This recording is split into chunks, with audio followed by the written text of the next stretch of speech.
Is Suzume worth watching? Yes, here's why. The plot is, as the skies turn red and Earth trembles, Japan is on the brink of disaster. Suzume, a teenager who can see supernatural forces others cannot, goes on a mission to save Japan. She needs to close the doors that are causing this chaos in the world. Suzume is worth watching to have feels. Suzume is available to watch on Crunchyroll. Before the movie was on Crunchyroll, I saw this in the movie theaters. Suzume is a great I want feels film. Do not watch this if you want to be happy. Any age group can watch this movie. Suzume does save Japan, resulting in a happy ending, but the adventure to save Japan is so sad. Suzume is a sad movie. I am happy I saw it. I would only watch Suzume again if I want to cry. Daijin is very sad. Daijin is a talking cat who just wants to be loved. Now, the story of Suzume that I will now be talking about what happens from start to finish in the movie. Suzume one day meets Sota. Sota asks her where a ruin is located.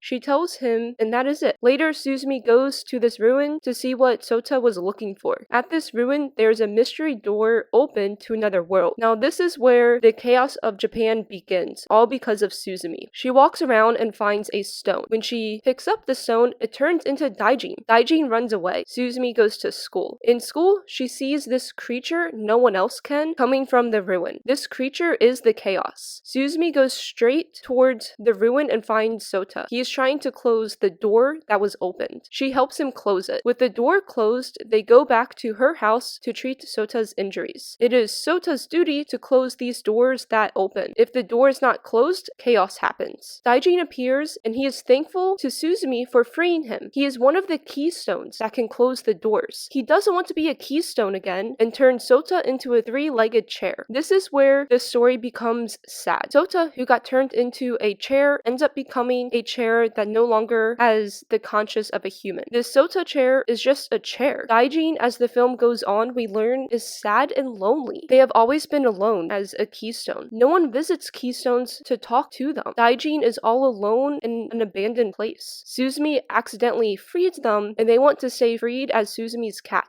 They do not want to go back to being a keystone that cannot move and is always alone. It is actually very sad when the audience learns this. It is even sadder when Daijin turns back into a keystone to release Sota from being a chair. You would think the keystone now freed, it is obvious they will turn back into a keystone. The film does an amazing job making the audience feel so bad for this obvious plot. It is a given Daijin needs to turn back into a keystone to save the world, yet you truly do not want that to happen. The world is saved thanks to Daijin. If you ever want to cry, Suzume is the film to help you cry. When the film eventually ends, it is an open-ended for Sota and Suzume on what's going to happen to them. Are they going to be friends? Are they going to date? Will they just be acquaintances and just maybe write letters to each other? Their story is open-ended for the audience. I mean, I like to think when I saw the ending that I don't know if they're going to date, but I at least think that they're going to be in each other's life. But if you've seen Suzume, you can let me know what you think of Sota and Suzume's open-ended. I know you're going to be sad about Daijin, so I'm not even going to ask. Comment below on what your thoughts of Daijin. You probably cried, and that's fine. I also cried, and I was in a movie theater, not alone at home. But for Sota and Suzume, YouTube, what do you think happened to them? And again, Suzume is worth watching only if you want to have feels and cry, and any age group can watch it.